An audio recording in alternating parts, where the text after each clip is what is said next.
মতিঝিল শরীফ market থেকে বাচ্চু শিকদার প্রশ্ন করেছেন, মিডিয়াতে আসতে গেলে কি মিডিয়ার মানুষের সাথে ভালো সম্পর্ক করতে হয়?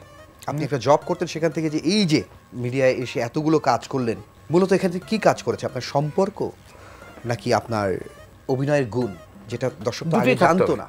আচ্ছা, প্রথমত যে কাজটা করতে হবে রনি ভাই, আপনাকে আগে অভিনয় শিখে আসলে ভালো হয়, মঞ্চ থেকে এলে খুব ভালো হয়। তখন হয় কি যে কোনো ডিরেক্টর যখন আপনাকে একটা স্ক্রিপ্ট দিবে, স্ক্রিপ্টটা পড়ে আপনি আত্মস্থ করে ওই ক্যারেক্টারটা আপনি যখন প্লে করবেন, তখন দর্শক খুব সহজভাবে খুব দ্রুতভাবে আপনাকে অ্যাকসেপ্ট করে নেবে। কিন্তু আপনি যদি মঞ্চ থেকে না এসে কিন্তু কিছু একটা জানতে হবে, জেনে অ্যাক্টিং করা উচিত। ক্যামেরার সামনে দাঁড়ালে কিছু একটা জেনে আসাটা ভালো। উনি একটু বলেছেন যে আপনার মধ্যে যে অভিনয়ের গুণ আছে সেটা প্রথম কেটের পেয়েছিল। তো উনি অপশন দিয়েছেন, এক হচ্ছে আপনার গার্লফ্রেন্ড, 2 আপনার ওয়াইফ, 3 আপনার বন্ধুবান্ধব, 4 কোনো ডিরেক্টর, 5 আপনি নিজে। মুস্তফা ফারুকী বস আমার ডিরেক্টর। আক্কেলপুর জয়পুরহাট থেকে মেরি খন্দকার, আপনার অসংখ্য নারী ভক্তকুল, যেখানে সেখানেই আপনাকে এদের বিড়ম্বনার শিকার হতে হয়। কিন্তু সবচেয়ে বড় কথা, অনেক সেলিব্রিটি বিব্রতকর হয়, কিন্তু আপনাকে দেখা গেছে এনজয় করতে। তো এই যে নারীদের ভালোবাসার সখ্যতা, সেটা আপনি কি প্রেরণা দেয়, নাকি ঘরে সমস্যা তৈরি করে, নাকি এটা জীবনেরই একটা অংশ, অভিনেতা অভিনেত্রীর লাইফের অংশ? না, এটা নিয়ে আমার কোনো মাথা ব্যথা নেই। তার মূল কারণটা হচ্ছে, দেখুন, নারীরা কিন্তু একজন পুরুষের সাথে যখন মিশে, সে কিন্তু বাকি নারীদেরকে বলে দেয় মুকিত ভালো না মুকিত খারাপ। আচ্ছা, এটা কিন্তু একদম সত্যিকার অর্থ। কিন্তু এত নারীকে বলে যে মানুষটা ভালো, মানুষটা ভালো, সে কারণে আমার এত নারী ভক্ত। হাটহাজারী চট্টগ্রাম থেকে সেন্টু ইসলাম খান, উনি প্রশ্ন করেছেন, স্বচ্ছলতা আসলে সেলিব্রিটি হলে তার বন্ধুত্বের আসল নিদর্শন সেটা বিলুপ্ত হয়ে যায়। আপনার চট্টগ্রামে অনেক কাছের বন্ধু আছে যাদের ফোন আপনি অনেক সময় পিক করেন না ব্যস্ততার কথা বলে, পরে ব্যাক করেন না। আপনি চট্টগ্রামে অনেক আশেপাশে শুটিংয়ে গেলেও তাদেরকে নক করেন না। সেন্টু ফোন করলে ধরি, বলি যে আমি শর্টে আছে বা দিজেন দেখ, কিন্তু কখনো চিটং গেলে, এটা সত্যি, চিটং গেলে ওদেরকে ফোন করা খুব একটা হয় না, সত্যি কথা।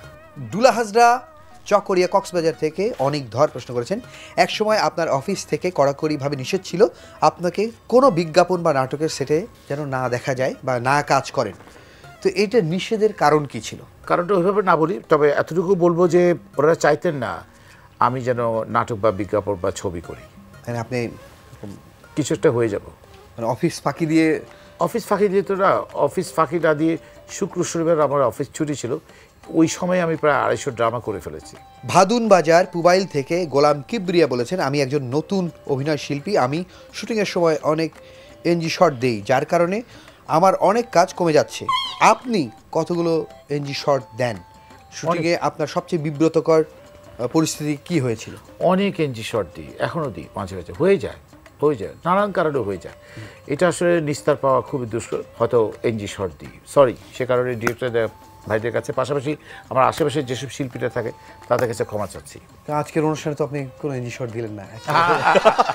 ওকে, আরেকটা বসছে নাটোর রাজশাহী থেকে জাকির হোসেন প্রশ্ন করেছেন, আপনার গায়ে হলুদে দেশের অনেক লিজেন্ড শিল্পীরা এসেছিল, তখনই কি বুঝেছিলেন যে আপনি লিজেন্ড হতে চলেছেন? আমি যখন বিয়ে করি তখন কিন্তু আইব বাচ্চু ভাই আমার প্রোগ্রামে, কণা আমার প্রোগ্রামে গান করেছে, সানবিম গান করেছে, আরিফ গান করেছে, অনেক বিখ্যাত সাবাতারি গান করেছে। কিন্তু আমি তখন কোনো ইন্ডাস্ট্রি কেউ ছিলাম না, ইন্ডাস্ট্রি বলতে বোঝাচ্ছি নাটক বিজ্ঞাপন ইন্ডাস্ট্রি কেউ ছিলাম না, নর্মাল একজন কর্পোরেট গায়। সেই সুবাদেই কিন্তু তপন চৌধুরী গান করেছে, সেই সুবাদেই কিন্তু আসলে সবার সাথে সখ্যতা।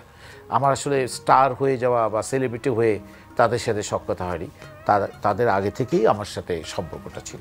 আপনি অনেক কাজকে রিজেক্ট করেছেন, আফসোস করেন কোনোটা নিয়ে? না, আমি আফসোস করি না, কারণ যেসব কাজগুলো আমি রিজেক্ট করেছি সেসব জায়গায় অনেক স্ল্যাং শব্দ ছিল, আমি স্ল্যাং শব্দের বিপক্ষে সবসময়। আমি সেই সব ফিল্ম, সেই সব ছবি, সেই সব ড্রামা রিজেক্ট করে দিয়েছি যেসব জায়গায় আমার কাজ করার কোনো চিন্তাই থাকে না। কারণ হচ্ছে এই কারণে থাকে না, কারণ আমি কোনো স্ল্যাং শব্দ নাটক করবো না, এই কারণে করবো না, পরবর্তী প্রজন্ম, এই প্রজন্মকে নষ্ট করার কোনো অধিকার অন্তত মুখী চাকারের নাই। অনেক অনেক ধন্যবাদ আপনাকে।